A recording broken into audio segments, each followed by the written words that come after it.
The air over Mogadishu tasted like smoke and diesel fuel.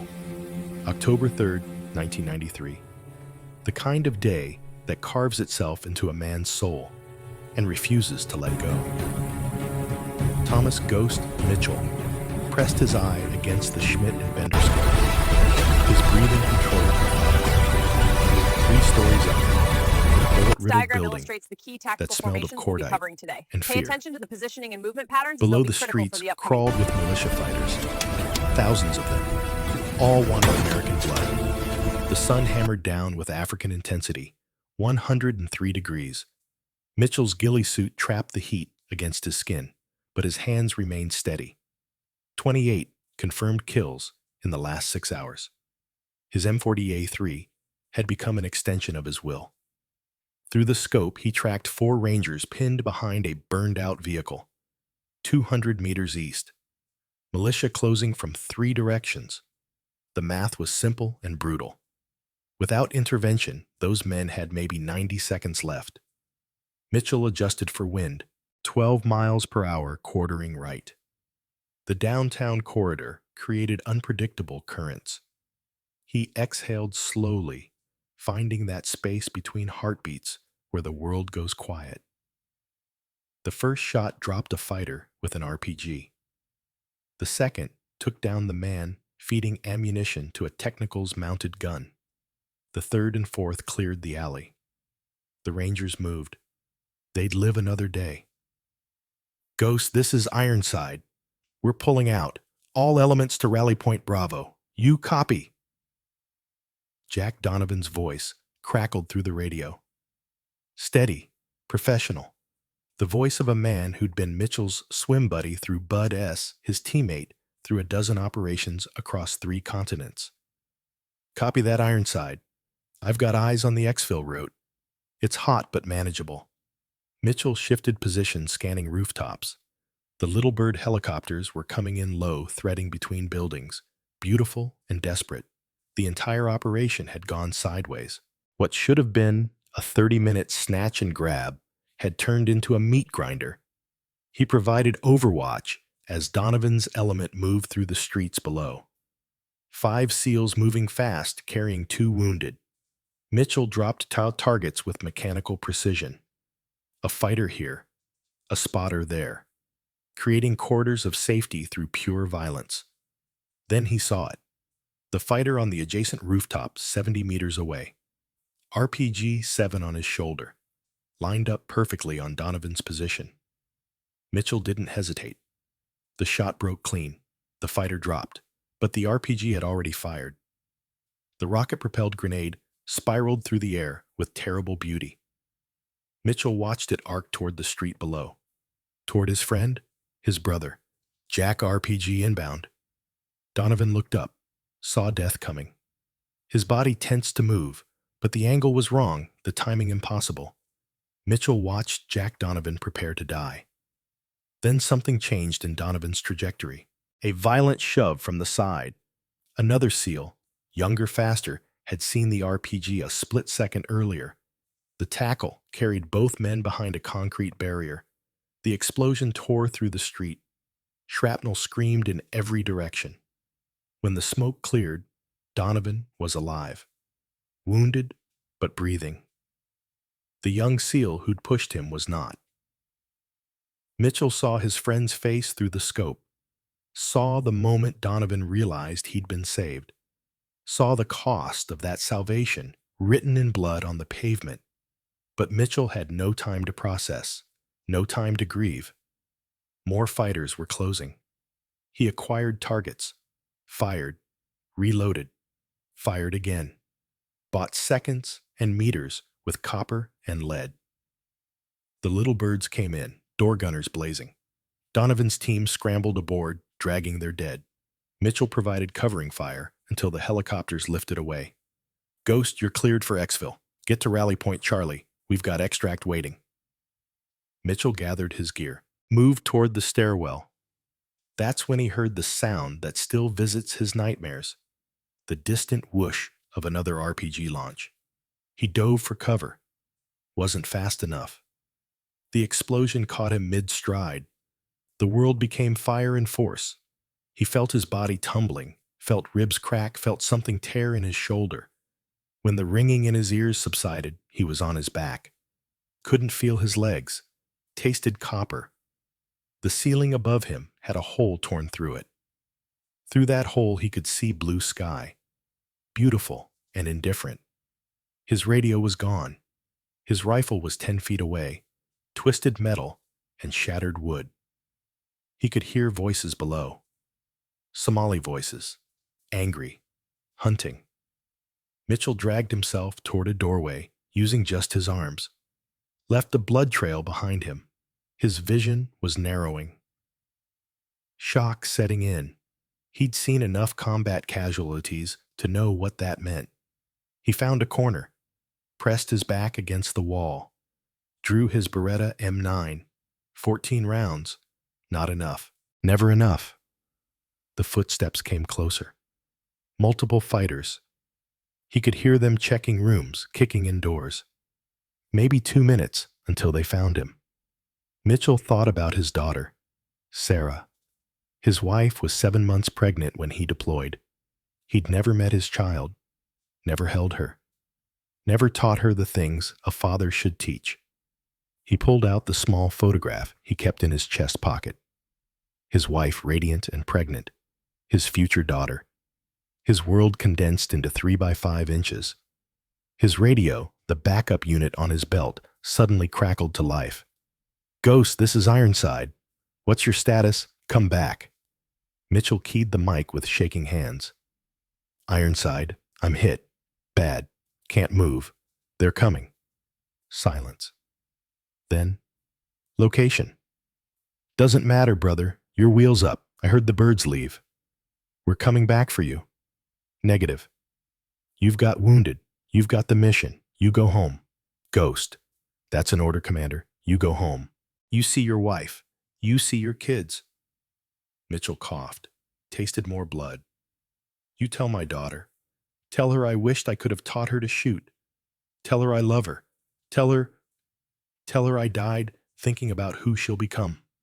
The footsteps were right outside the door now. Voices. The distinctive sound of AK-47s being charged.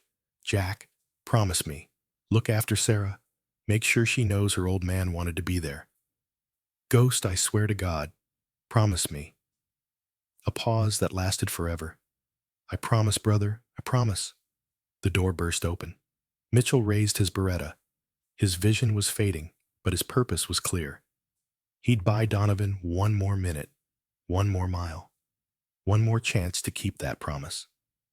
The M9 barked. Once, twice, 3 times. Then the world went black.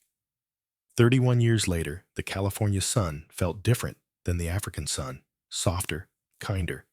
But Jack Donovan could still taste Mogadishu when he closed his eyes.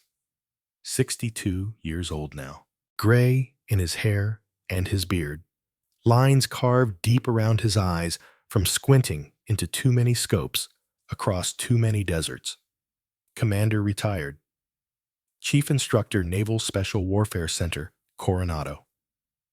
The training range stretched out before him like a promise. 1,600 yards of California coastline converted into the most sophisticated shooting facility in the world, where boys became SEALs, where legends were measured in inches and seconds. Donovan stood behind the firing line, arms crossed, watching Lieutenant Marcus Webb line up his shot. Barrett M82A1, 50 caliber, 29 pounds of precision engineering. The kind of rifle that could reach out and touch someone from 1.5 miles away. "Wind's picking up," Donovan called out. 12 miles per hour from the southwest. You've got maybe 30 seconds before the next gust. Webb adjusted his position. 35 years old, good shooter, great attitude. 2 deployments to Afghanistan, 1 to Iraq. A solid operator who'd earned his trident the hard way. But he wasn't Ghost Mitchell. Nobody was. The target sat at 2,640 yards, a steel plate 3 feet square. At that distance, it looked like a postage stamp. The wind could push a 50 caliber round 18 inches off target. Temperature affected bullet velocity. Humidity changed air density. Even the rotation of the Earth, the Coriolis effect, would push the shot right by nearly 6 inches. Webb fired. The Barrett's muzzle brake redirected the blast sideways. The sound echoed across the range like God slamming a door. 4 seconds later, the time it took the bullet to cross half a mile of air, the steel plate rang out. Hit. Not center mass, but a hit. 2640, Webb said, standing up. Pride in his voice. New personal best. Good shooting, Donovan said, and meant it. 2640 was nothing to dismiss. Most shooters couldn't hit a barn from that range. But his eyes drifted to the record board mounted on the range tower, brass plates etched with names and distances. The history of naval special warfare written in ballistic achievements. At the top, untouched for 40 years, Commander Jack Donovan 2, 847 yards, April 1984. He'd set that record 2 months after Grenada. 2 months after another operation, where the bullets flew and the blood ran. He'd set it thinking about Ghost, thinking about promises unkept. He'd been trying to prove something to a dead man, trying to honor a friend he couldn't save. 40 years. 4 decades. The record had stood through Desert Storm, through Somalia, through 20 years in Afghanistan and Iraq. Hundreds of the Navy's best snipers had tried. All had failed. Donovan took no pride in it anymore, just old grief wearing the mask of achievement. Sir, we've got a visitor. The range safety officer pointed toward the parking area. A dark sedan had pulled up. Government plates, not military. Those were easy to spot. This was something else. CIA, maybe, or State Department. The car door opened. A woman stepped out. Donovan's first thought was that she looked lost. Mid-20s, maybe 5'3", blonde hair pulled back in a practical ponytail, wearing jeans and a simple jacket. Athletic build, but not military. She moved with confidence, but not the particular swagger that came from carrying 80 pounds of gear through the Hindu Kush. She walked toward the firing line with purposeful strides. The morning sun caught her face, and Donovan felt something catch in his chest. Something familiar in the set of her jaw, the way she held herself. She stopped 10 feet away, met his gaze directly. No hesitation. No deference to his rank or age or the fact that she was standing on one of the most restricted military facilities in the country. Commander Donovan. Her voice was steady. Western accent. Montana or Wyoming? That's right. And you are? She reached into her jacket.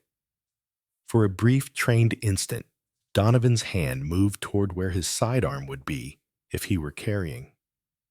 Old instincts died hard. But she pulled out a photograph, held it up. The image showed a SEAL in desert camouflage. Young. Intense eyes. A slight smile that suggested he knew something the camera didn't. Thomas Mitchell, circa 1992, before Mogadishu, before everything went to hell. I'm Sarah Mitchell, she said, Ghost's daughter. The California morning seemed to freeze. The wind stopped, the waves stopped, even the seagulls went quiet. Donovan stared at this young woman and saw a ghost indeed. Not Mitchell himself, but his echo.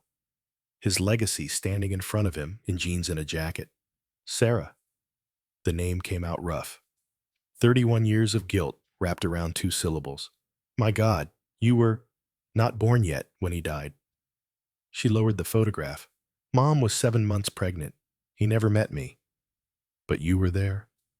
Mogadishu. You were his swim buddy, his friend. I was. Donovan found his voice failing. Sarah, I should have come to see you. After. I should have. You should have kept your promise. The words hit harder than any bullet. Direct, true, devastating. He radioed you, at the end, asked you to look after me, to tell me things. Sarah's voice didn't waver, but Donovan heard the weight behind it. 31 years of wait. You never came. Donovan had faced enemy fire in a dozen countries, had made decisions that sent men into harm's way, had carried the dead and comforted the dying. But standing in front of Thomas Mitchell's daughter, he felt small and ashamed and utterly without defense. You're right. I failed him. I failed you. There's no excuse good enough. Sarah studied him for a long moment. Then something shifted in her expression. Not forgiveness too early for that, but something softer. Understanding, maybe. My mother said you were wounded, that you spent 6 months in recovery, that you wrote letters but never sent them. She paused. She kept them. All 23 of them. I found them after she passed, 3 years ago.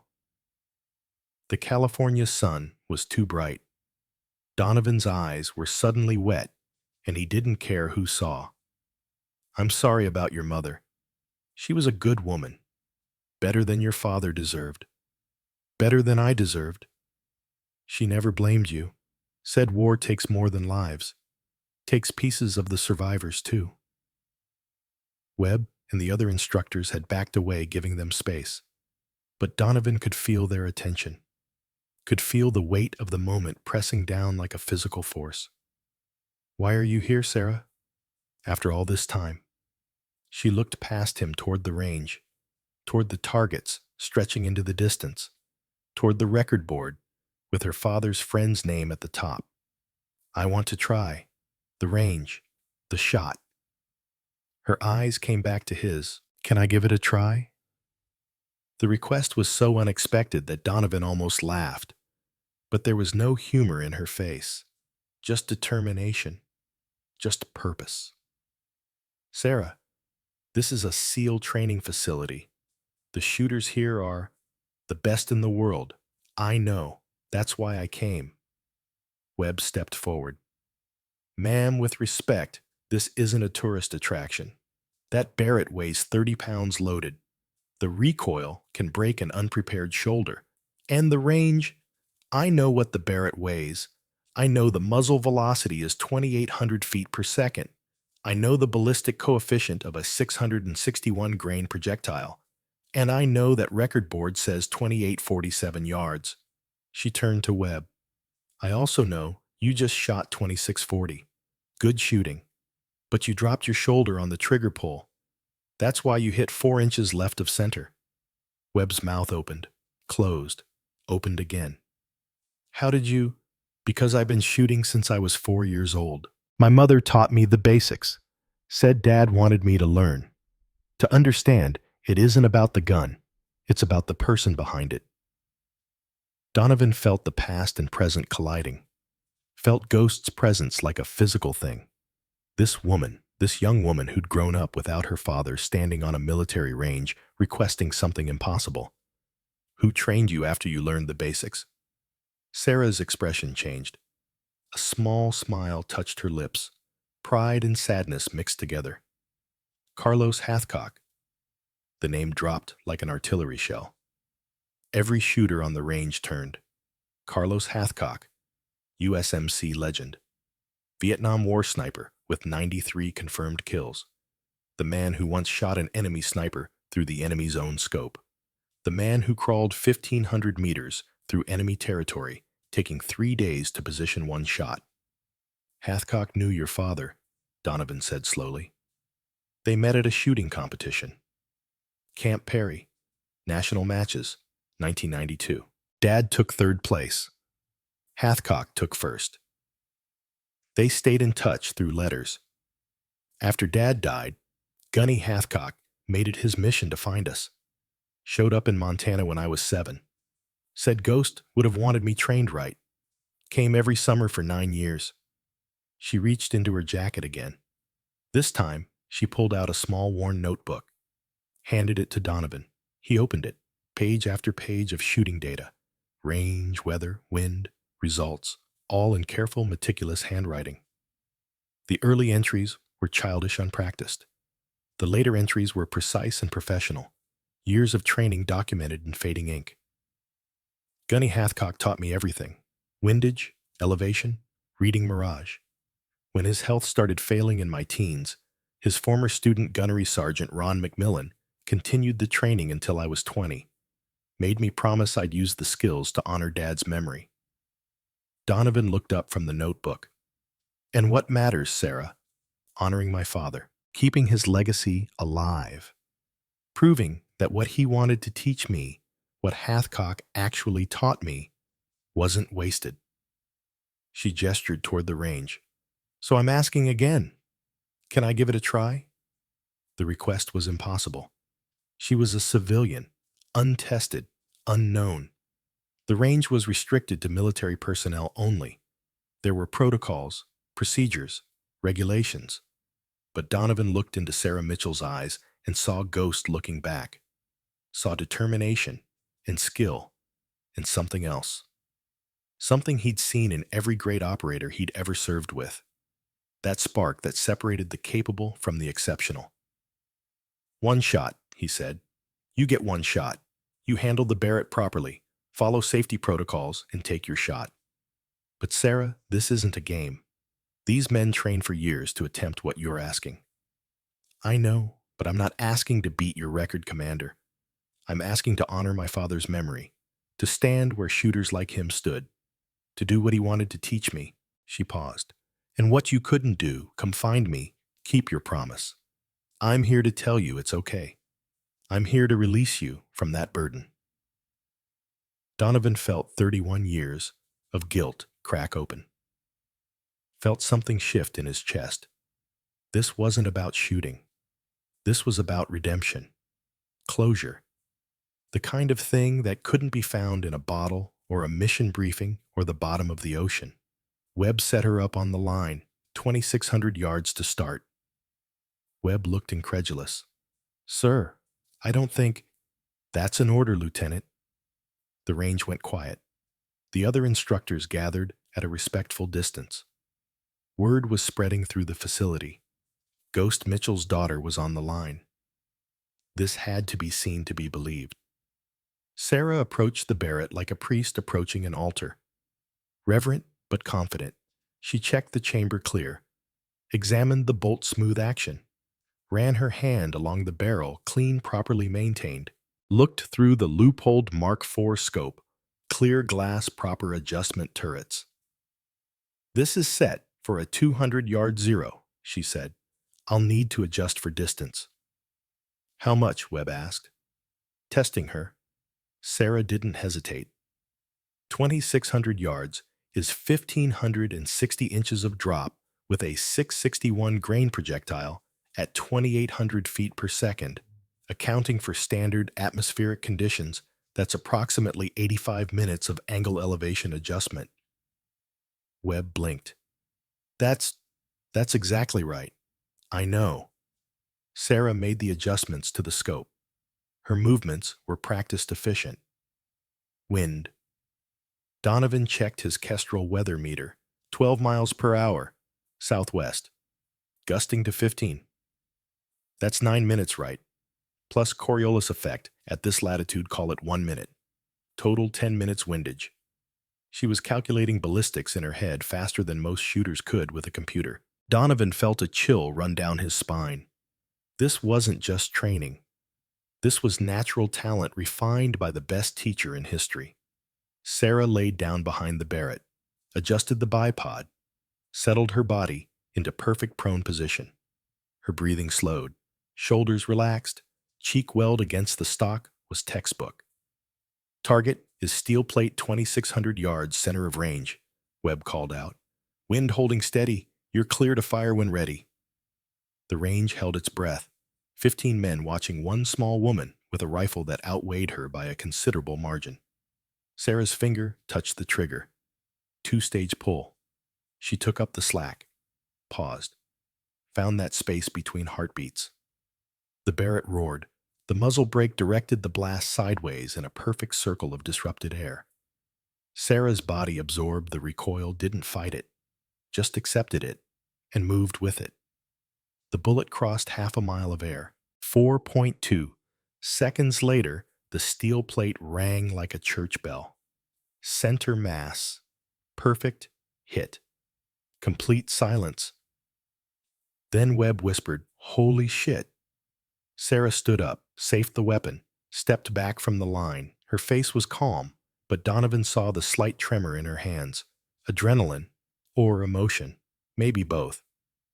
"Beginner's luck," Lieutenant Webb said, but his voice lacked conviction. "Then let me try again," Sarah replied. 2,700 yards this time. Donovan should have stopped it. Should have said one shot was enough. "Thank you for coming. This has been remarkable." But something kept him quiet.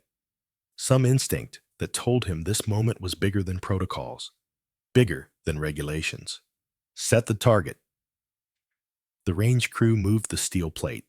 2,700 yards, just past 1,600 meters.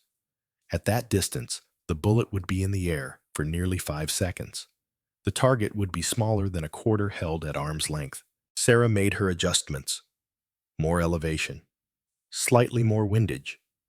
She settled back into position behind the Barrett.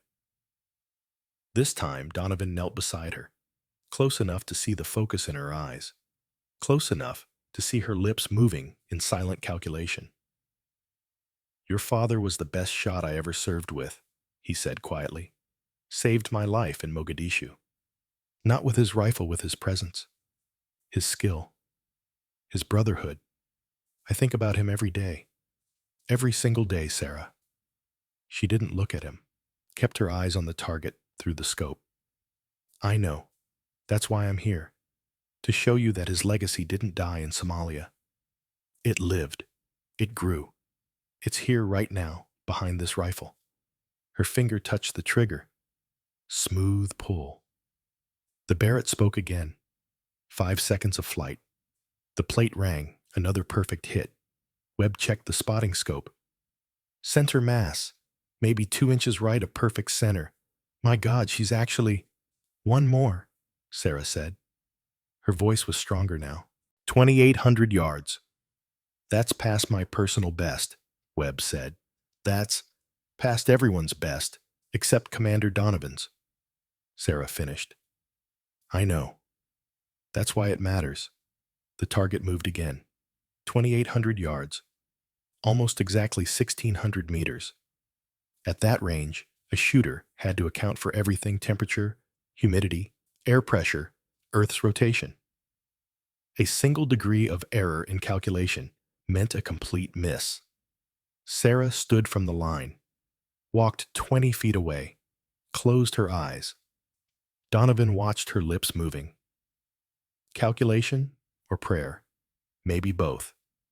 When she returned, her face had changed. All doubt gone. All hesitation burned away. She loaded the Barrett herself this time, chambered the round with practiced ease, settled into position with the confidence of someone who'd done this 10,000 times. "Wind's shifting," the range safety officer called out. 14 miles per hour now, more gusty." "I feel it," Sarah replied, made a slight adjustment to her windage. Donovan found himself holding his breath, found himself wanting her to succeed more than he'd wanted anything in years. This wasn't about the record.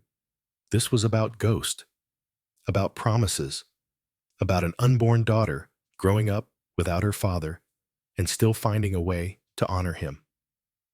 Sarah's breathing slowed. In, out, in, out. She found that sacred space where time stretches and the world narrows to nothing but the target and the trigger. The Barrett fired. The sound rolled across the range. The bullet climbed into the California sky. 2,800 yards is more than a mile and a half. At that distance, the bullet reaches higher than a 30-story building at its apex before beginning its descent. 5.1 seconds. An eternity. The steel plate rang out clear and true. Every man on the range erupted, cheering, shouting, impossible, unprecedented. This civilian woman, this daughter of a legend, had just shot better than 99% of SEAL snipers. Webb ran to the spotting scope. Checked. Rechecked. His face had gone pale. 2,800 yards, center mass, maybe 1 inch high. It's perfect. It's what my father wanted to teach me, Sarah said. She stood from the Barrett, turned to face Donovan. And what Hathcock actually did, and what I've practiced 10,000 times in Montana pastures and Wyoming ranges, and every place I could find that would let me shoot long distance. Donovan stepped forward. 31 years of barriers crumbling. He opened his arms. Sarah hesitated, then stepped into the embrace. I'm sorry, Donovan whispered into her hair. I'm so goddamn sorry I wasn't there. That I didn't keep my promise. That I let fear and shame keep me from you. You kept it, Sarah said. Her voice was muffled against his chest. You kept it by being here, by maintaining his standard, by making this place what it is. He'd understand that, Commander, and so do I. They stood there, two people bound by a ghost and a promise, while the California sun climbed higher and the range buzzed with amazement. Then a voice cut through the celebration. Female, professional, unexpected. That was extraordinary, Ms. Mitchell. Truly extraordinary. Everyone turned. A woman in a dark business suit stood at the edge of the range. Late 40s, short hair, government credentials hanging from her neck. She'd appeared from nowhere, and that alone told Donovan everything he needed to know. CIA. The woman walked onto the range with the confidence of someone who belonged everywhere and nowhere. Her eyes were on Sarah. Only Sarah. My name is Patricia Morgan. I'm with the Special Activities Division. She stopped 10 feet away. And I need to ask you a question, Ms. Mitchell.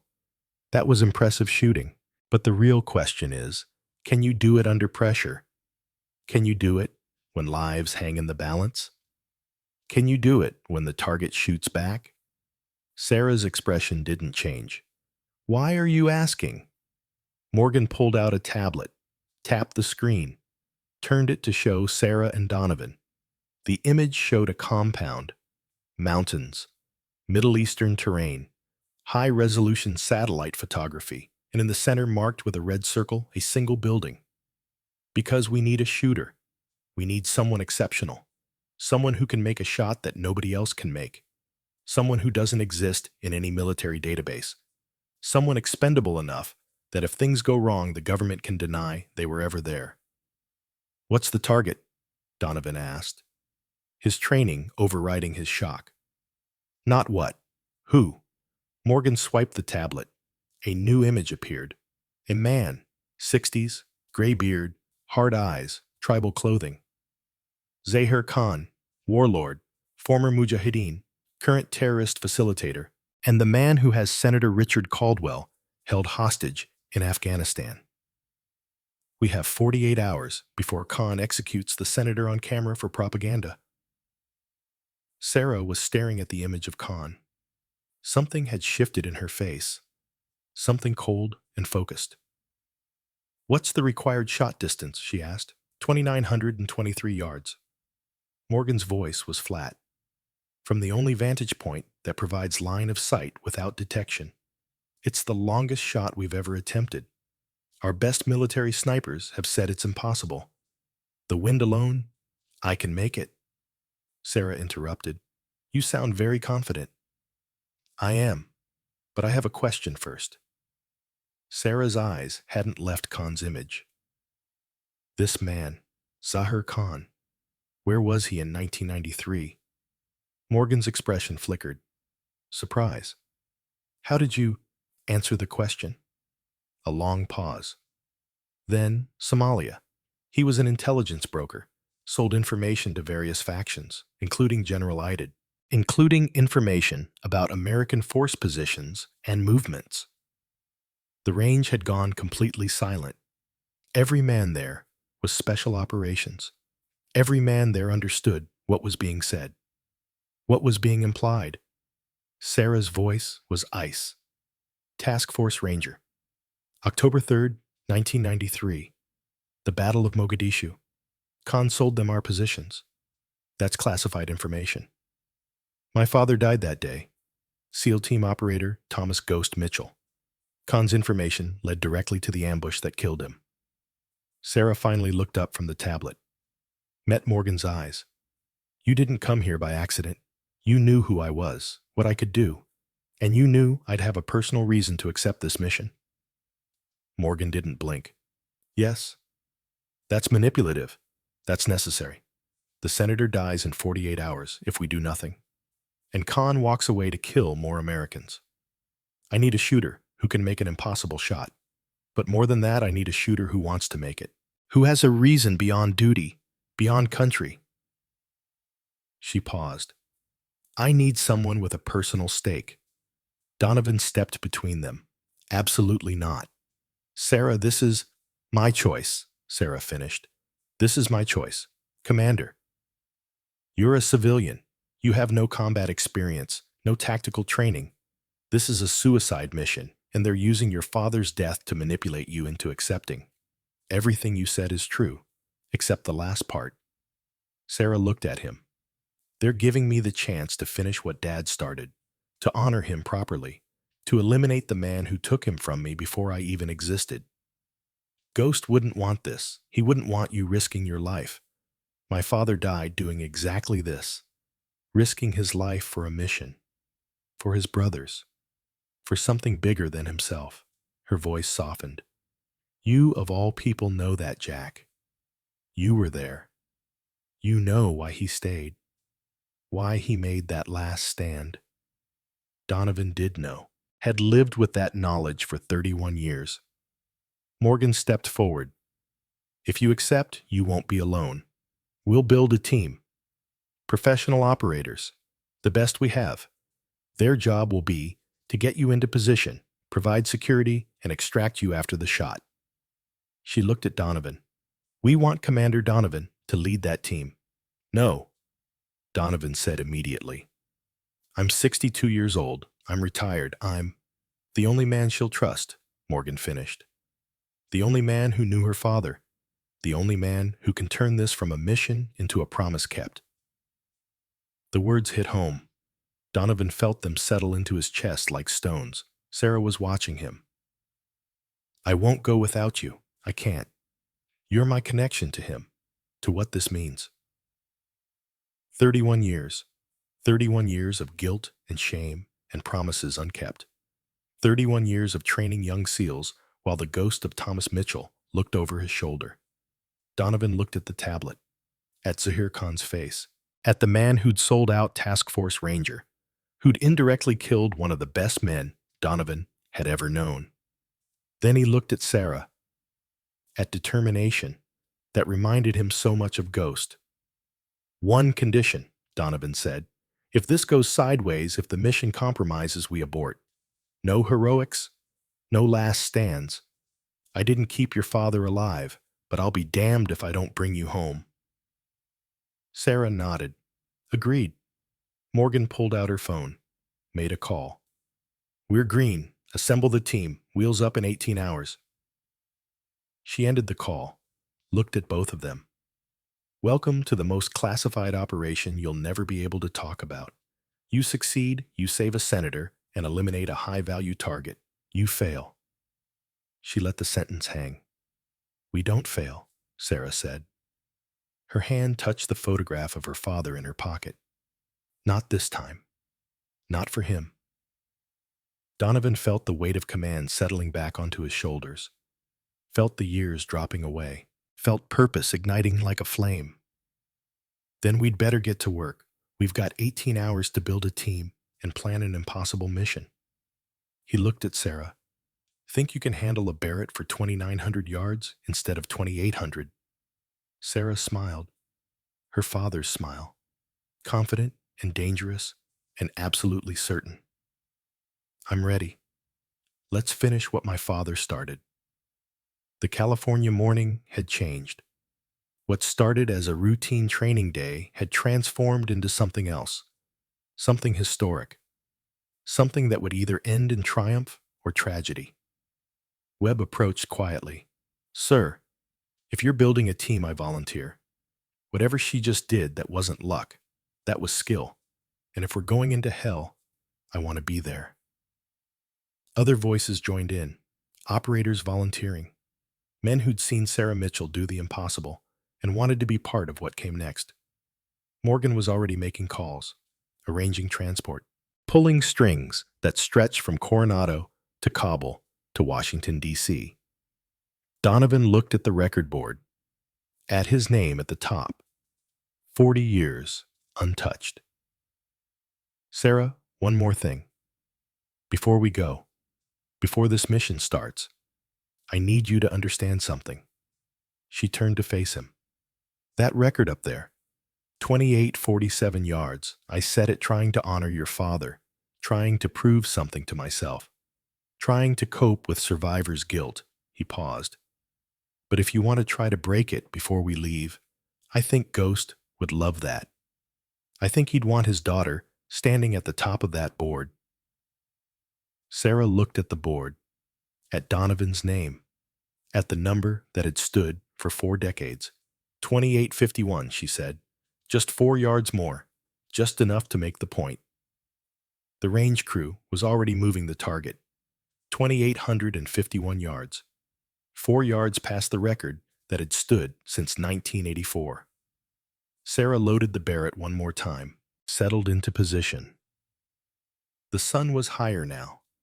The wind had shifted. Everything was different than her previous shots. But she was Thomas Mitchell's daughter, Carlos Hathcock's student, and she was shooting for something bigger than records. She was shooting for redemption, for closure, for an unborn daughter who never got to meet her father. The Barrett fired. The sound rolled across the range one final time. 5.3 seconds of flight.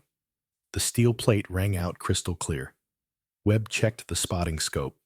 His voice was quiet, reverent. Dead center, 2851 yards, new record. Sarah stood, looked at Donovan. For Ghost. For Ghost, Donovan agreed. Morgan closed her tablet. Touching, truly. Now let's move. We have a senator to rescue and a warlord to kill. The real test begins when you're in the mountains and Khan's men are shooting back. She walked away, already barking orders into her phone. Donovan and Sarah stood alone for a moment. The range behind them, the mission ahead. Are you scared? He asked. Terrified, she admitted. But Dad didn't let fear stop him. Hathcock didn't let fear stop him. And I won't either. Good, because I'm scared too. And that's what keeps us sharp, keeps us careful, keeps us alive. They walked toward the parking lot together, toward whatever came next, toward Afghanistan and mountains and a shot that would either make history or end in failure. Behind them, the range crew was already updating the record board, removing Donovan's name, adding Sarah Mitchell's. The torch had been passed. The legacy continued. And somewhere in the California morning, in the space between earth and sky, Ghost Mitchell's spirit smiled. The mission had begun. The C-17 Globemaster's engines droned like distant thunder. 14 hours in the air. Coronado to Germany, to Kuwait to Bagram Air Base, Afghanistan. Sarah sat in the cargo bay, surrounded by gear and the weight of what was coming. The aircraft's interior was utilitarian metal and webbing, red lighting for night operations, the kind of environment that stripped away civilian comfort and left only mission focus. She'd changed from jeans into multicam fatigues, tactical boots, load-bearing vest with magazine pouches. The transformation from civilian to operator felt both foreign and inevitable. Across from her, Commander Donovan reviewed maps on a ruggedized tablet. His face was illuminated by the screen's glow. 62 years old, but moving like a man 20 years younger. The mission had done something to him, stripped away the weight of peaceful years and revealed the operator underneath. Lieutenant Marcus Webb sat to her right, cleaning his M4A1 with practiced efficiency, the rifle field stripped on his lap. Each component examined, oiled, reassembled. Meditation through maintenance. To her left, Petty Officer Jake Morrison, call sign Doc, studied medical supplies. 29 years old, 4 deployments, combat medic who'd saved 17 lives under fire. His hands were steady as surgeons' hands as he organized trauma kits and pressure bandages and syringes of morphine. Petty Officer Luis Ortega occupied the far corner. 31. Demolitions expert. He was arranging breaching charges and det cord with the care of someone handling sleeping serpents. Dangerous, but controllable if you knew what you were doing. This was the team. 5 people against a compound full of fighters. 5 people trying to do the impossible. Sarah felt the weight of the Barrett M82A1 case beside her, inside the rifle that had broken a 40-year record. The rifle she'd need to make an even more impossible shot. 2,923 yards, in combat conditions, with lives on the line. The aircraft hit turbulence. Everyone swayed with the motion. Nobody reacted. Operators learned early that you couldn't control the plane, only yourself. Donovan looked up from his tablet. Sarah, come here. You need to see this. She unbuckled and moved across the cargo bay, knelt beside him. The tablet showed satellite imagery, high-resolution photographs of mountainous terrain, compound structures, defensive positions. This is the target, Kunar Province, 15 kilometers from the Pakistan border. Zahir Khan's primary headquarters. Donovan zoomed in. Elevation 3,200 meters, thin air, cold at night, hot during the day. Wind patterns are unpredictable because of the valley effect. Sarah studied the terrain. Mountains rose like broken teeth. The compound sat in a small valley protected on 3 sides by peaks. Only one approach that didn't require mountaineering equipment. Where's the shooting position? Donovan swiped to another image. A ridge line on the northern side. Here, 2,923 yards from the main building. It's the only position with clear line of sight that's outside of Khan's security perimeter. What's the elevation difference? 800 meters higher than the compound. You'll be shooting downhill at roughly 15 degrees. Sarah did the math in her head. Downhill shots were tricky. Gravity affected the bullet differently. The rule of thumb was to aim lower than the actual distance, but at nearly 3,000 yards, the calculations became complex. Atmospheric conditions at that altitude will reduce air density, she said. Less drag on the bullet, flatter trajectory. But the wind will be a nightmare, Webb interjected. He'd moved closer to listen. Valley winds are unpredictable. You'll have updrafts, downdrafts, thermal currents. The air temperature difference between the ridge and valley floor will create convection patterns that change minute by minute. Sarah nodded. This wasn't Coronado. This was real-world chaos. Variables that couldn't be controlled, only adapted to. What about the target, Senator Caldwell? Donovan pulled up another image. A man in his late 60s, distinguished, gray hair, wearing formal clothes now torn and dirty. Senator Richard Caldwell, chairman of the Senate Armed Services Committee, captured 3 weeks ago while on an oversight visit. Khan knew exactly who he had, exactly how valuable. And Khan himself? The image changed. The same face Sarah had seen on Morgan's tablet. Hard eyes, gray beard, the face of a man who'd survived decades of war. Zahir Khan, 64 years old, fought the Soviets in the 80s, fought the Taliban in the 90s, fought us in the 2000s. Now he fights for whoever pays him, currently aligned with ISIS-K. But his real loyalty is to himself. Sarah stared at Khan's face. This man had sold information that led to her father's death, had taken money for American blood, had lived 31 years while Ghost Mitchell never met his daughter. When do I take the shot? That's complicated. Donovan swiped again. Khan is scheduled to execute Caldwell at 0800 tomorrow. That's our window. But his tablet buzzed. Incoming message. Encrypted. Donovan read it, and his face changed. Went pale. What? Sarah asked. New intelligence. CIA just confirmed. He stopped. Took a breath. There's a second hostage. Khan captured a CIA officer 6 months ago. Michael Torres, former SEAL. He was on the Mogadishu mission. He knew your father. The cargo bay seemed to shrink. Sarah felt her pulse accelerate. Torres is alive. Barely. Khan's been interrogating him, torturing him for information about CIA operations in the region. Donovan's voice was tight. He's scheduled to be executed alongside Caldwell. Public killing. Propaganda video. Webb swore quietly. 2 hostages changes everything. We can't extract both with one shot. No, Donovan agreed. We can't. Sarah looked at the image of Torres that Donovan pulled up. Late 50s, gaunt, face showing signs of abuse. But the eyes were still sharp, still defiant. This man knew my father. They served together, Somalia and before. Torres was pointman on several operations. Donovan's voice was heavy. After Ghost died, Torres carried his body out, made sure he came home. The information settled into Sarah's chest like a stone. This man had honored her father when Donovan couldn't, had made sure Ghost Mitchell didn't stay in Mogadishu forever. Then we save him, Sarah said. We save both of them. Sarah, the mission parameters. I don't care about parameters. If Torres dies because we prioritize politics over loyalty, then we're no better than Khan. She met Donovan's eyes. My father would save his teammate. You know that. You know exactly what Ghost would do.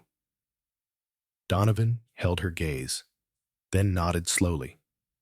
You're right, but that means the mission just got exponentially harder. We'll have to adjust everything. Then we adjust. Doc spoke up from his position.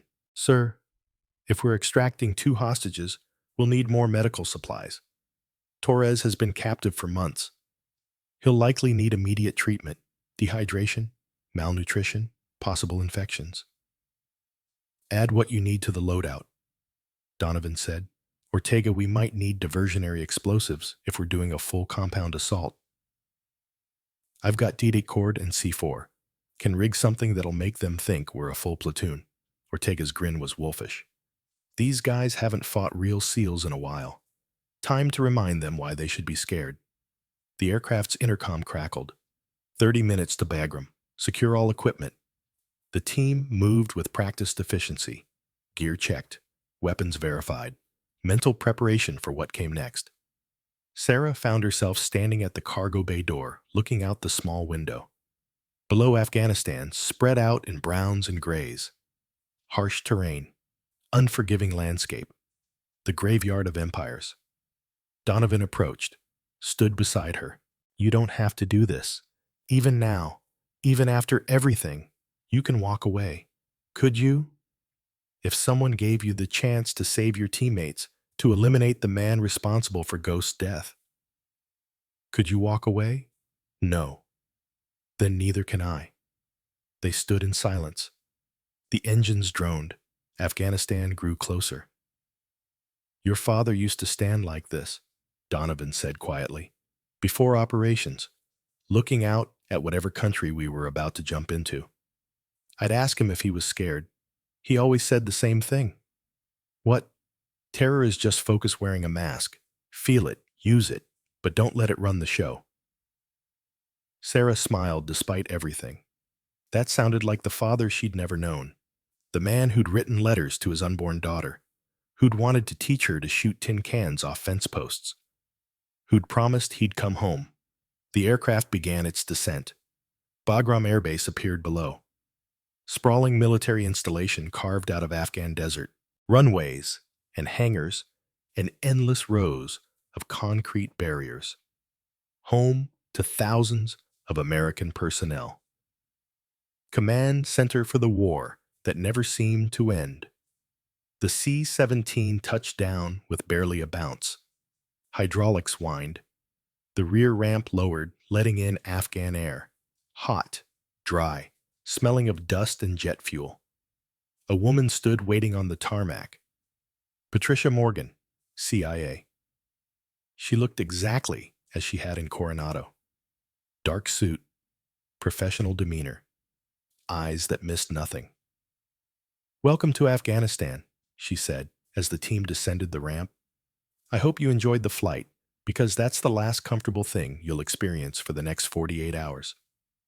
"Briefing," Donovan asked. "Conference room, 20 minutes. Get your gear stowed and meet me there." Morgan started to walk away, then paused. "And Commander, the timeline just got worse. Khan moved up the execution. We now have 36 hours, not 48. She left before anyone could respond. "Son of a bitch," Webb muttered. 36 hours, Doc said. "That's barely enough time to plan, let alone execute." Sarah felt the pressure increase. 36 hours, less than 2 days. And they still had to infiltrate position, take the shot and extract. All without being detected until the last possible moment.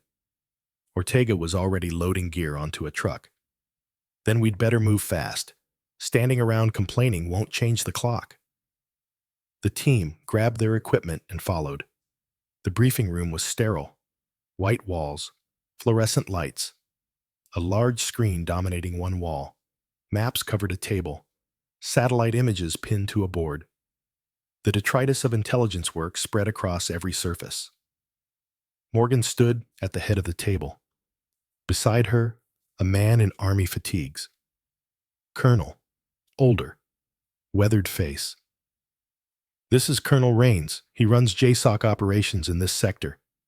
He'll be coordinating air support and extraction." Rains nodded curtly.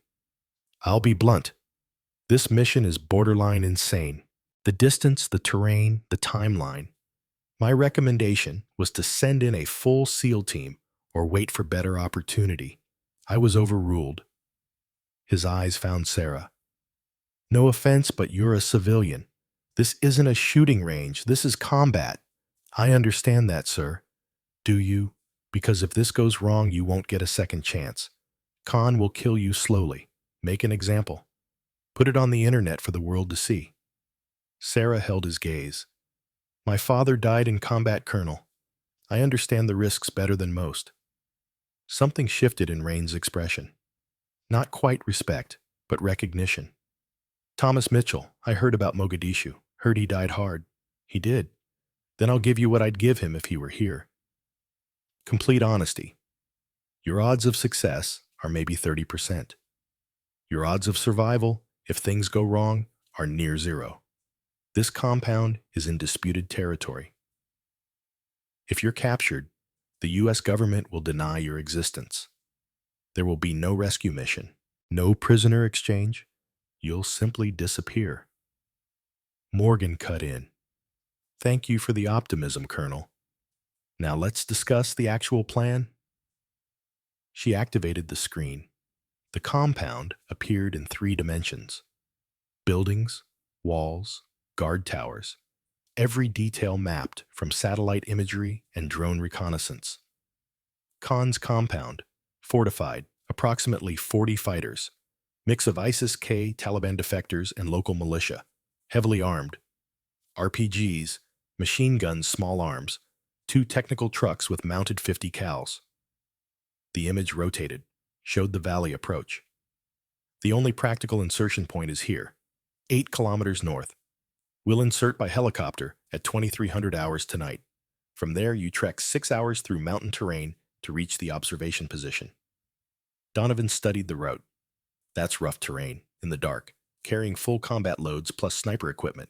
"Yes, which is why you're inserting with night vision and taking the most direct route possible." Morgan zoomed in on the ridge. "This is your shooting position. 2,923 yards from the primary building.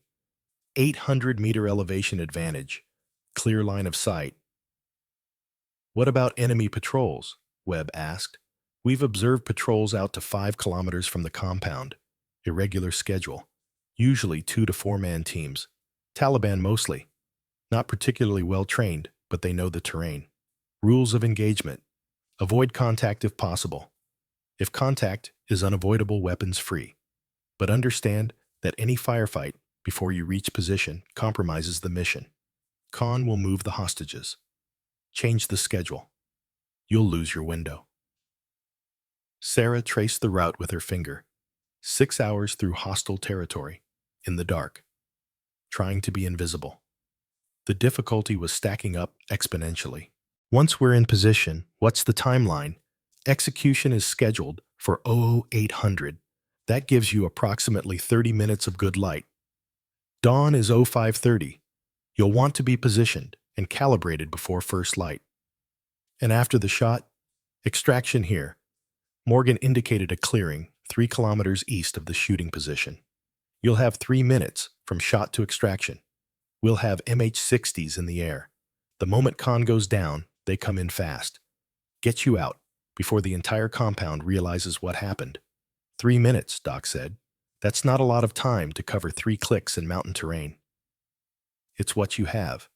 The helicopters can't loiter. The moment they appear, every fighter in the valley will open fire. It's a one-pass extraction. Miss it, and you're on foot through Taliban-controlled territory. The room went quiet, everyone processing, calculating odds, measuring their chances of survival. Colonel Rains spoke again. I'm putting 2 Apache gunships in the air as well. They'll be at standoff range. If things go completely sideways, they can provide cover fire, buy you a few minutes. But they can't hold off 40 fighters indefinitely. Understood, Donovan said. What about communications? You'll have SATCOM and tactical radio. SATCOM for long-range communication with us. Tactical for team coordination. But minimize radio use. Khan has scanning equipment. He's paranoid. Too much chatter, and he'll know someone's in the area. Morgan pulled up another image. Zahir Khan standing in the compound courtyard. Satellite photo from 2 days prior. This is your target. Primary objective is killing Khan.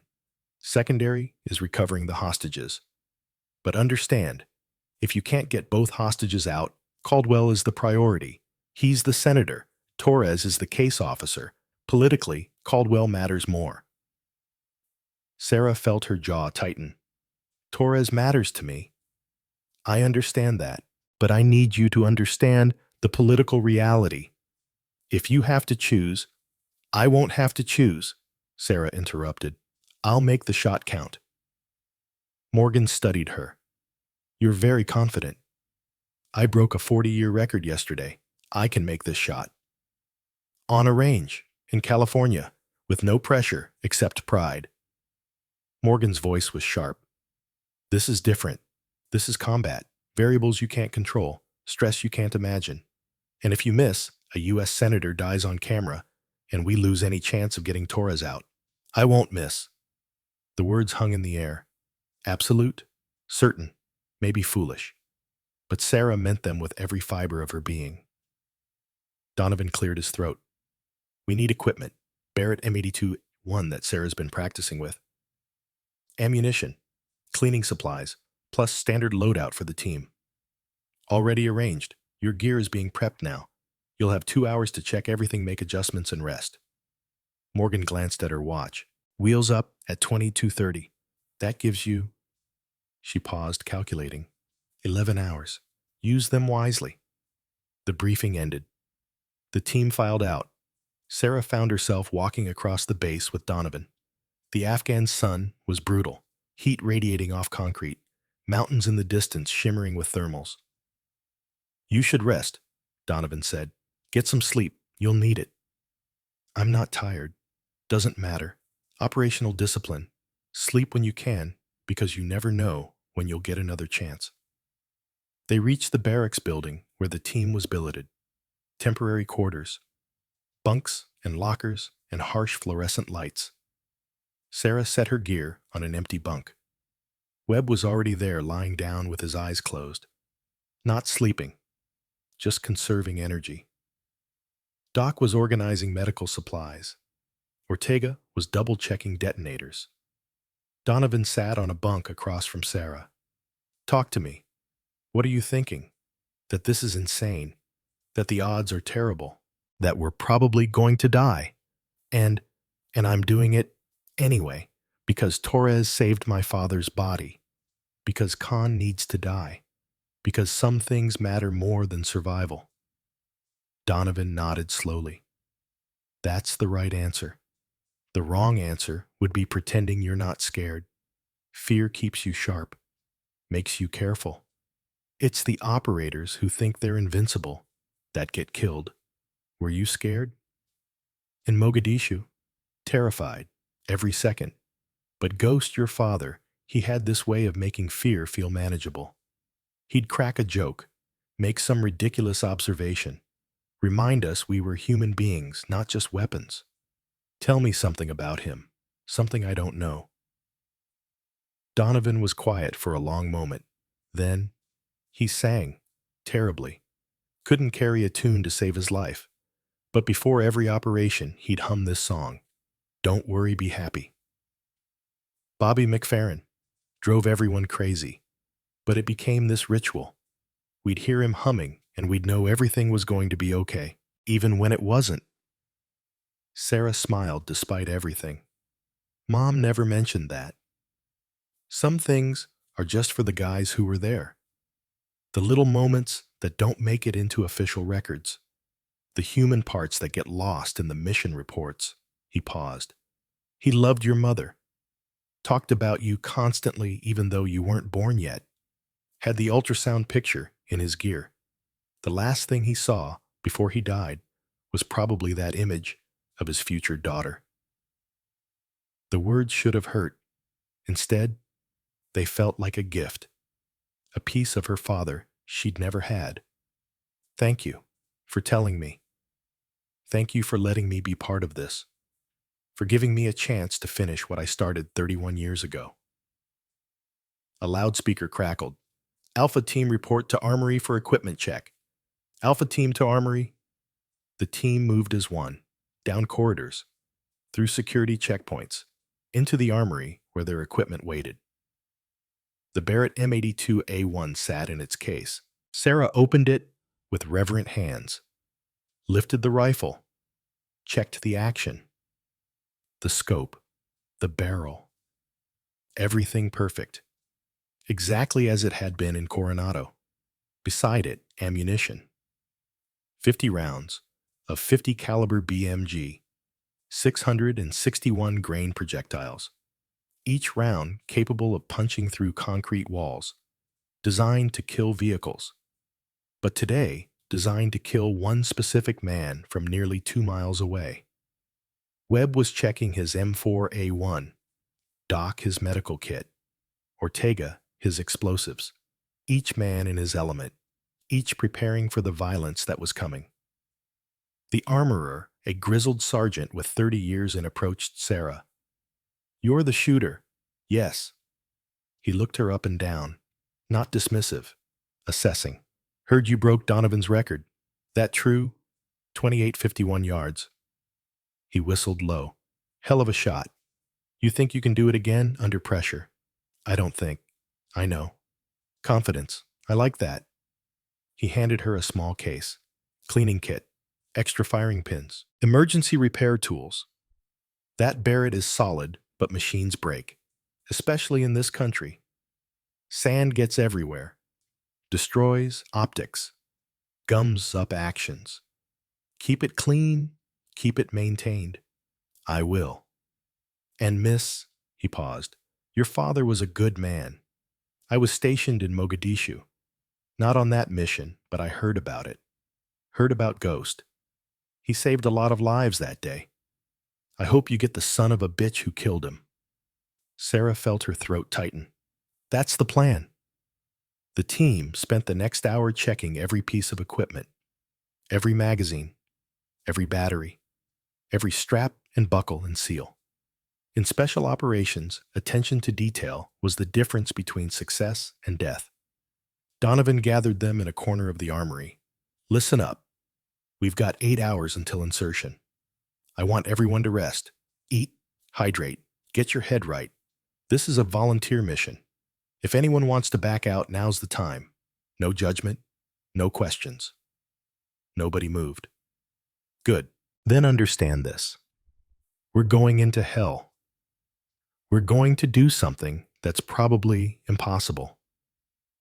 And we're going to do it for a U.S. Senator and a CIA officer and a man who's been dead for 31 years. Those are our reasons. Those are what we fight for. When things get hard, and they will get hard, remember why you're there. He looked at each person individually. Webb, Doc, Ortega, finally Sarah. We go in as a team. We come out as a team. Nobody gets left behind. Not the hostages, not each other. Clear, clear, the team responded in unison. Then get some rest. We've got a long night ahead. Sarah tried to sleep, lay in the bunk with her eyes closed, but her mind wouldn't stop. Keep calculating. Wind speed, temperature, bullet drop. All the variables that could make or break the shot. She thought about her father, about Mogadishu, about the moment he chose to stay and fight instead of running. What made a man do that? What made him decide that his life was worth less than his mission? She thought about Carlos Hathcock, the patient summers learning to shoot, the endless hours on the range, the lessons about breathing and trigger control and reading wind, the old Marine teaching a young girl the skills that would one day avenge her father. She thought about the shot, 2,923 yards, the longest shot she'd ever attempted, longer than the record, longer than should be possible. But possible was just a word. Her father had done impossible things. So had Hathcock. So had Donovan. Now it was her turn. A hand shook her shoulder. She opened her eyes.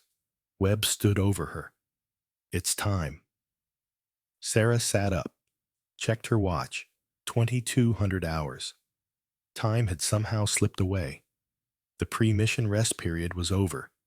The team gathered in the armory, geared up in silence, each person in their own head, their own space. Sarah dressed in layers. Base layer for moisture wicking, insulation layer for cold, shell layer for wind protection. The mountains at night would be brutal, 40 degrees or colder. She loaded magazines, checked her sidearm, a Glock 19. Compact, reliable, 17 rounds. Hoped she wouldn't need it, but carried it anyway. The Barrett went into a padded case, too valuable to risk damage during the helicopter insertion. She'd assemble it at the observation position. Donovan appeared beside her, face painted with camo, night vision goggles mounted on his helmet. He looked 20 years younger, the operator reborn. You ready? As I'll ever be. Good answer. Let's move. The team walked across the tarmac toward the waiting helicopter. An MH-60M Black Hawk, special operations variant. The kind of helicopter designed to insert people into places they shouldn't be and extract them before anyone noticed. The Night Stalker pilots were already in the cockpit. 160th Special Operations Aviation Regiment, the best helicopter pilots in the world. Men who could fly nap of the earth through mountain valleys at night with no lights. The team climbed aboard, took seats along the cargo bay walls, strapped in. The crew chief gave a thumbs up. The rotors began to spin. Slowly at first, then faster. The turbines whined. The helicopter lifted off the tarmac with barely a wobble. Bagram fell away below, lights disappearing into darkness. Then just mountains, endless mountains stretching in every direction. Afghanistan in its natural state, harsh, beautiful, deadly. Sarah looked out the door at the darkness rushing past, felt the wind, felt the helicopter vibrating through her bones. This was it, the point of no return. They were committed, moving toward enemy territory, toward combat, toward a shot that would either make history or end in catastrophe. Beside her, Donovan was checking his rifle. Webb was staring at nothing. Doc had his eyes closed. Ortega was smiling slightly, like he knew a secret joke. The helicopter flew low, following valley floors, avoiding radar, invisible in the night. 30 minutes into the flight, the crew chief held up his hand. 5 fingers, 5 minutes to insertion. The team prepared, checked gear one final time. Sarah felt her heartbeat accelerate. Adrenaline beginning to flow, the body preparing for action. The helicopter flared, descended rapidly. Sarah saw the landing zone through the door. A small clearing on a mountain ridge, barely large enough for the helicopter to hover. Go, go, go! The team fast roped out. Sarah last carrying the Barrett case. Her boots hit earth. She disconnected and moved away from the helicopter's rotor wash. The Black Hawk was already lifting away, disappearing into darkness. The sound fading until only wind and silence remained. They were alone. 5 people in Taliban territory, 8 kilometers from the compound, 6 hours of treacherous mountain hiking ahead. Donovan activated his night vision. The world turned green. Standard formation, I've got point. Webb, your rear security. Sarah, stay in the middle. We move fast but careful. Radio discipline, hand signals only unless emergency. He checked his GPS, oriented on the correct heading. 6 hours to position. Clock's running. Let's move. The team started walking. Single file. Spacing maintained. Each person responsible for the person ahead. The terrain was worse than Sarah had imagined. Loose rock, steep inclines, narrow paths with sheer drops on one side. The kind of terrain that killed even without enemies shooting. Her pack weighed 60 pounds. The Barrett case added another 29. Her legs burned within the first 30 minutes. But she pushed through, focused on breathing, focused on the next step, then the next. They climbed for 2 hours, elevation gain that made her lungs ache. The air was thinner up here, less oxygen. Every breath seemed inadequate. Donovan paused at a ridgeline, held up a fist. Everyone stopped, dropped to one knee. Through her night vision, Sarah saw why. Below, in a small valley movement, 4 figures, armed, Taliban patrol. Donovan's hand signals were clear. Bypass. Move around. Avoid contact. The team moved with painful slowness, each step carefully placed. No sound. No disturbance. Ghosts passing through the night. They were almost past when Sarah heard it. A stone shifting under her boot. Small sound. Tiny. But in the mountain silence, impossibly loud. One of the Taliban fighters turned, looked up toward the ridge. His rifle came up. Time slowed. Sarah saw the moment of decision in the fighter's body language.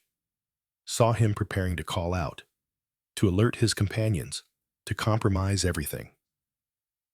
Donovan moved first, suppressed M4A1 rising. 2 shots. Whisper quiet. The fighter dropped without a sound, but the others had heard something. Were turning, weapons rising. Webb engaged from the rear. 2 more fighters down. But the fourth was faster, smarter. He rolled behind cover and keyed his radio. Sarah heard the transmission, rapid Pashto, urgent, reporting contact. Ortega put a round through the fighter's head, silenced the transmission. But the damage was done. Move, Donovan hissed. Double-time missions compromised. The team ran, exhaustion forgotten. Only speed mattered now. They had to reach the observation position before Khan moved the hostages, before security went to maximum, before the window closed. Sarah's lungs burned. Her legs screamed. The Barrett case felt like it weighed 200 pounds. But she ran, forced her body to obey, forced herself forward. They covered the remaining 4 kilometers in 90 minutes. Brutal forced march, up steep slopes, across scree fields that shifted under every step, through darkness with only night vision to guide them. Finally, Donovan stopped. This is it. Observation position. Sarah collapsed, gulping air, hands on knees. Everything hurt. But they'd made it, against odds, against compromised mission. They'd reached the shooting position. Dawn was still 2 hours away. Time to prepare. Time to set up. Time to get ready for the shot that would either save 2 lives or cost 5 more. Donovan checked his watch. We've got until 0800. That's 6 hours. Sarah, start setting up. Webb, your spotter. Doc, Ortega, security perimeter. Nobody gets close without us knowing. The team dispersed. Sarah opened the Barrett case with shaking hands. Exhaustion, adrenaline, fear, all mixing together. But when she touched the rifle, everything else fell away. This was familiar. This was home.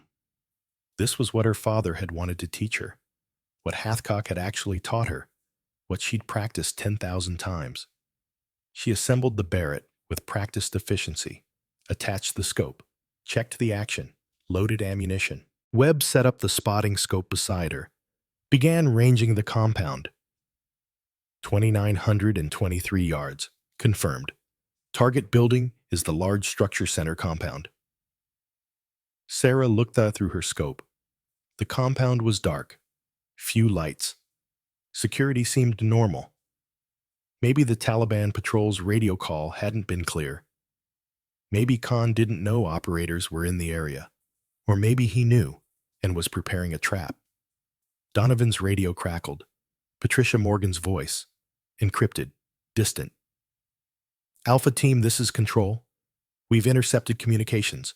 Khan knows someone's in the area. He's moving up the execution. You now have 90 minutes. Repeat, 90 minutes until hostages are killed. Sarah's hand stopped moving. 90 minutes. Not 6 hours. 90 minutes. Dawn wasn't even here yet.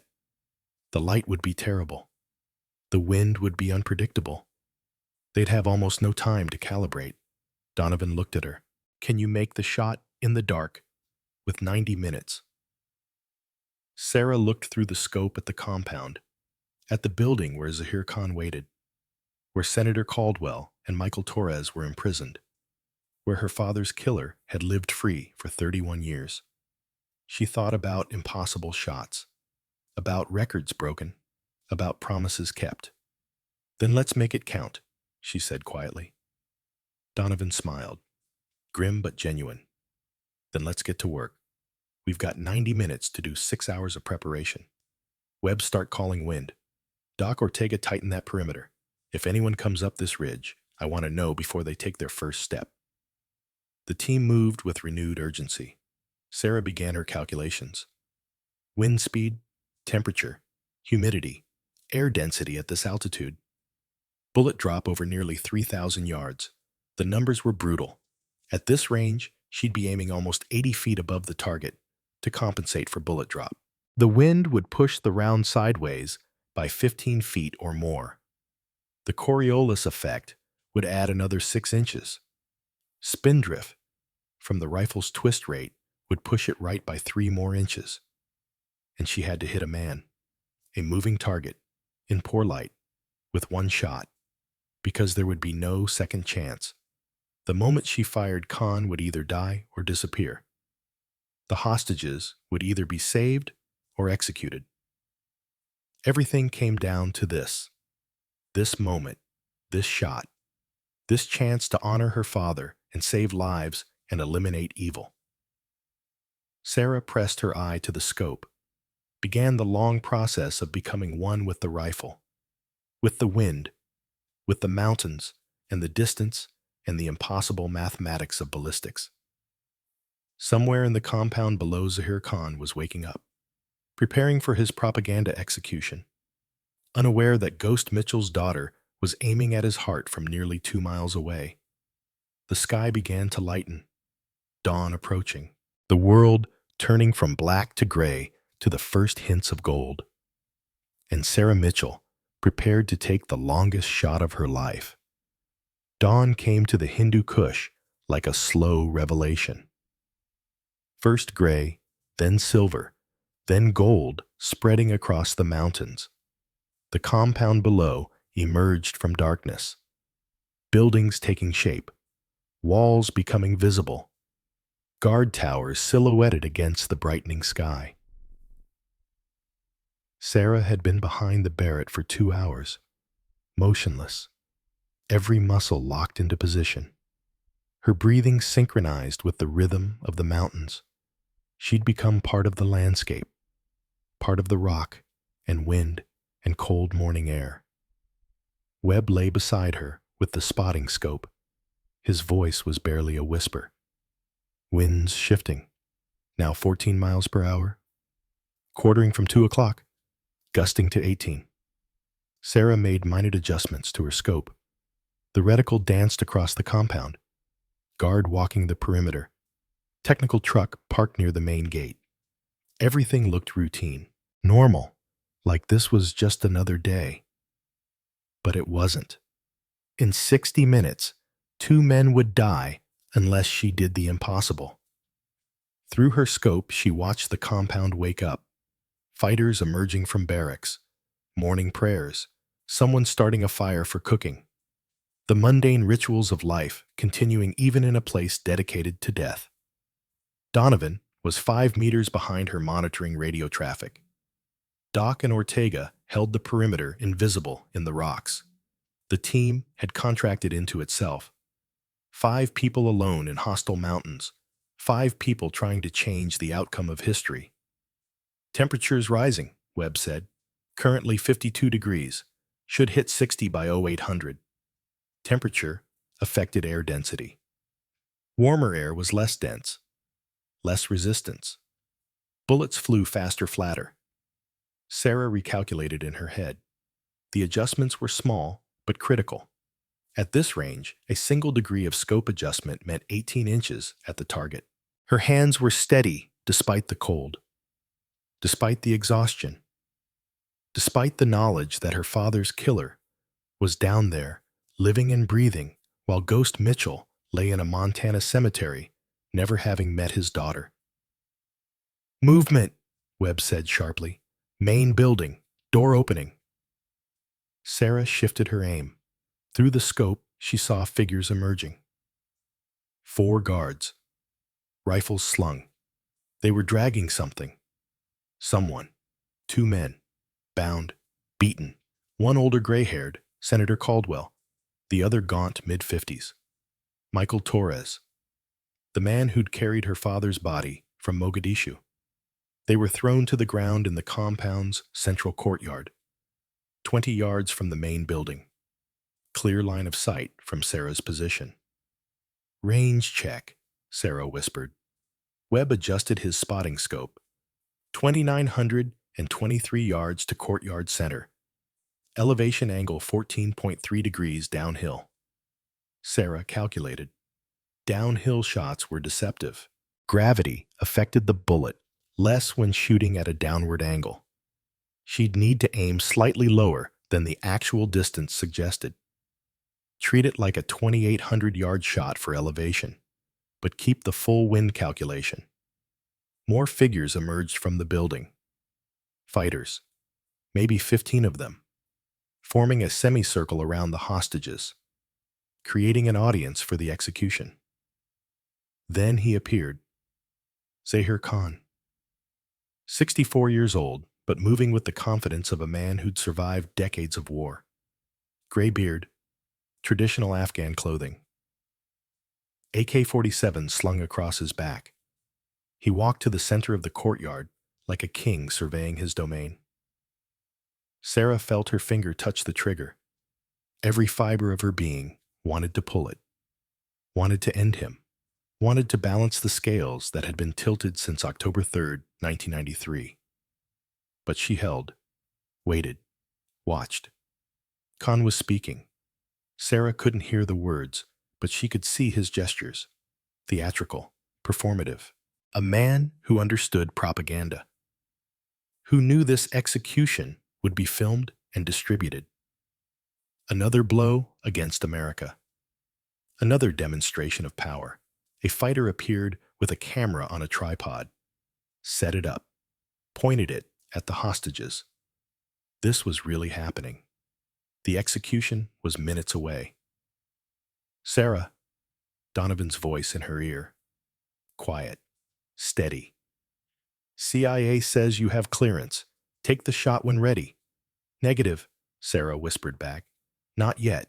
Through the scope, she watched Khan move closer to the hostages, watched him gesture to his fighters. Two of them pulled Caldwell to his knees, forced his head down. Execution position. Another fighter raised a sword. Traditional. Brutal.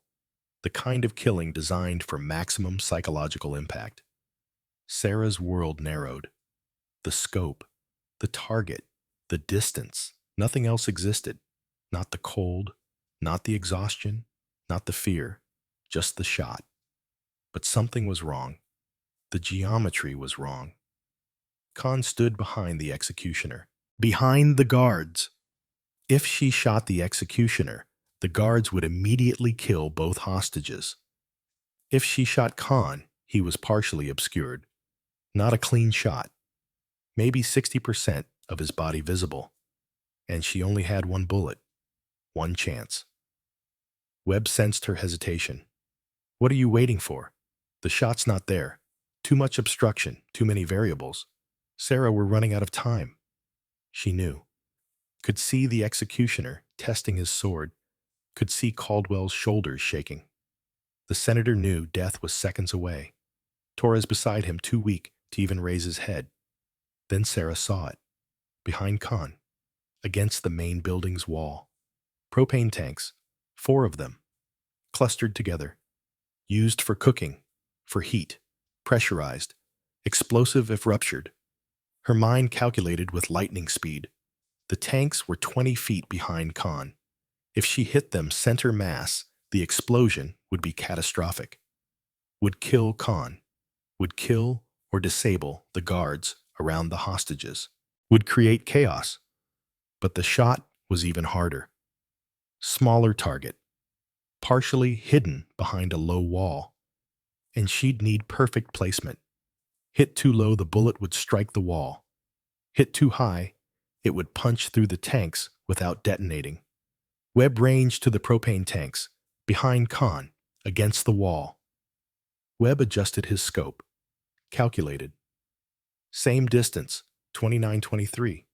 But Sarah, that's a better shot than trying to thread the needle through all those bodies. She moved her reticle. Found the propane tanks.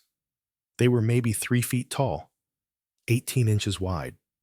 White metal, worn by weather. At this distance, they looked impossibly small. But Carlos Hathcock had taught her that sometimes the target wasn't the target. Sometimes you had to think beyond the obvious. Sometimes the indirect approach was the only approach. Wind holding at 14, gusts to 16. Webb's voice was tense. Sarah, that's an insane shot. All my shots are insane. That's why they work. She made her final calculations. The same bullet drop. The same wind drift. But aiming at metal instead of flesh. Aiming at potential energy instead of life. Her breathing slowed. Found the rhythm she'd learned on Montana ranges and California firing lines, and every place her father's ghost had guided her hands. In the compound, the executioner raised his sword. Caldwell's head was forced lower. This was the moment. The final seconds before death. Sarah's finger took up the trigger slack. First stage, second stage. The break point was approaching, the point of no return. She thought about her father, about Mogadishu, about the choice he'd made to stay and fight, about the sacrifice that had defined her entire life, even before she was born. She thought about Hathcock, about patient summers learning this craft, about the old Marine's words echoing across decades. Don't shoot unless you're certain. But when you're certain, don't hesitate. She was certain. Sarah pulled the trigger. The Barrett roared. The .50 caliber round erupted from the barrel at 2,800 feet per second. The recoil slammed into her shoulder, but she rode it, stayed in the scope, watched. The bullet climbed, arced, covered half a mile in 1 second, a mile in 2 seconds. The mountains seemed to hold their breath. 4.1 seconds of flight time. The round struck the propane tank's dead center. For a microsecond, nothing happened. Then physics took over. The pressurized propane detonated.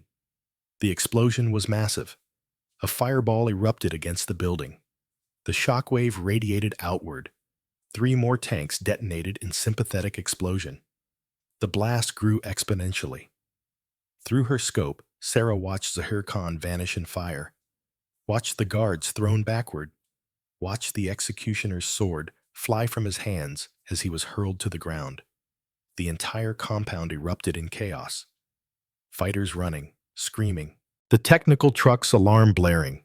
Complete pandemonium. Caldwell and Torres were down, knocked over by the blast, but moving, alive. Webb was staring through his spotting scope. Holy Mother of God, you actually did it. You killed Khan with a propane tank from 3,000 yards.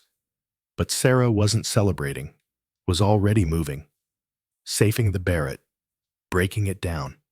We've got maybe 90 seconds before they reorganize. We need to move. Now. Donovan was already on the radio. Control target is eliminated. Hostages are alive but exposed. We're going in for extraction. Morgan's voice crackled back. Negative. Your orders are to extract to the LZ. Helicopters are inbound. Orders denied. Those men are dying down there if we don't act. Commander, you don't have the manpower for a compound assault. This is suicide. Donovan looked at Sarah, at Webb, at Doc and Ortega, who'd materialized from their positions. We didn't come this far to watch good men die. Alpha team is going in. Prepare for emergency extract from compound location. He switched frequencies. All elements assault formation. We've got 3 minutes to get down there, secure the hostages, and hold until the birds arrive. Sarah was already moving. Barrett stowed, M4A1 in her hands, following Donovan down the ridge. The descent was brutal. Loose rock, steep grade. But speed was everything now. Speed was life. They covered the first 100 meters in 45 seconds. Sliding. Controlled falling. Using momentum and gravity and pure determination. Below the compound was still in chaos. The fire from the propane explosion had spread to the main building. Black smoke poured into the morning sky. Fighters were focused on the fire on casualties, on trying to understand what had happened. Donovan signaled a split. He and Ortega would hit the main gate. Create noise. Draw attention. Sarah Webb and Doc would flank from the east. Get to the hostages while the compound was distracted. They separated. Sarah followed Webb along the compound's outer wall. Stayed low. Moved fast. 200 meters. Around the corner. The east wall was partially collapsed from the explosion. Perfect breach point. They climbed through. Into the compound. Into the enemy's home territory. Sarah's training took over. Weapon up. Scanning for threats. Controlled breathing. The world became target acquisition. Friend or foe. Shoot or don't shoot. A fighter appeared from behind a building. Saw them. Rifle rising. Webb put 2 rounds in his chest. The man dropped. They kept moving. The courtyard was ahead. 50 meters. Sarah could see Caldwell and Torres, still on the ground, trying to crawl, hands bound. No way to run even if they could. Then the attack began in earnest. Donovan and Ortega hit the main gate. Explosions. Gunfire. Flashbangs, turning the morning into artificial thunder. The entire western side of the compound erupted. Fighters rushed toward the sound, away from the hostages, away from Sarah's team. The diversion was working. Go, Webb hissed. They sprinted across open ground. 30 meters, 20. Sarah saw a fighter turning. Saw him recognize the threat. She fired 3 rounds, center mass. He went down. Doc reached the hostages first. Dropped beside Caldwell. Cut the bindings with his combat knife. Senator, can you walk? Caldwell was bleeding from his head, dazed, but conscious. Who? What? U.S. military. We're getting you out. Can you move? I think so. Torres was worse, emaciated, beaten. He looked up at Sarah with confusion. Who are you? Sarah knelt beside him. Cut his bonds. My name is Sarah Mitchell, Ghost's daughter. Recognition flared in Torres's eyes. Then something else. Understanding. Connection across 3 decades. Ghost's daughter. My God. You have his determination, his focus. We need to move. Can you walk? I don't know. I'll try. Doc got Torres to his feet. The CIA officer swayed. Malnutrition, abuse, 6 months of captivity. But he stayed upright. An RPG shrieked overhead, detonated against the outer wall. The compound was reorganizing, counterattacking. Their window was closing. Ortega, we've got the packages, Donovan's voice on the radio. Start falling back to the east wall. Gunfire intensified. The fighters had figured out there were operators in the compound. Were responding with overwhelming force. Sarah counted at least 20 muzzle flashes, AK-47s, PKM machine guns. The air filled with bullets. She returned fire. Aimed shots, controlled bursts, dropped one fighter, then another. Her M4A1 was an extension of her will. Point and shoot. Point and shoot. Muscle memory and training taking over. Webb was beside her, covering their retreat. 30 meters to the wall, move. They carried Torres between them. Caldwell stumbling alongside. Doc providing covering fire. Back toward the breach. Back toward escape. A fighter appeared on a rooftop. RPG on his shoulder. Sarah saw him lining up the shot. Saw death in a cylinder of explosives. She pivoted. Fired. The fighter jerked. The RPG launched wild, spiraled into the sky, detonated harmlessly over the compound. But more fighters were coming, pouring out of buildings. The initial shock was wearing off. They had numbers, had the advantage of terrain. The team was about to be overrun. Where the hell are those helicopters? Webb shouted. Donovan's voice crackled. 2 minutes out. 2 minutes. 120 seconds. An eternity in combat. They reached the breach in the wall, scrambled through. Torres collapsed on the other side. I can't. I'm done. Leave me. Not a chance. Doc pulled out a syringe. Combat stimulant. Adrenaline. This is going to hurt.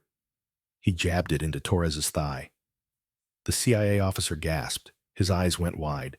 The drugs hit his system like lightning. Jesus. What was that? Liquid will to live. Now move. They ran. Outside the compound now, heading north, toward the extraction point 3 kilometers away, carrying wounded. Pursued by 40 angry fighters. The terrain was broken.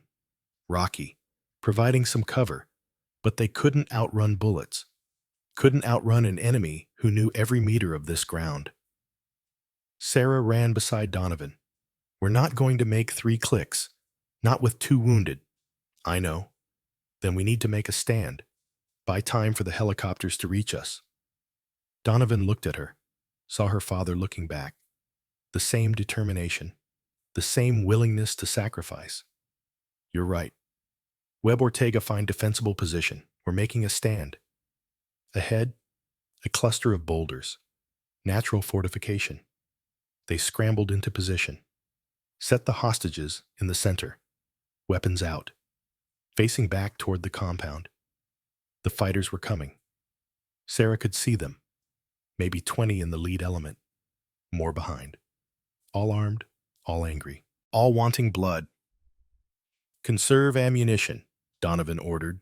Aimed shots only. Make them count. The range closed. 400 meters, 300. Sarah controlled her breathing.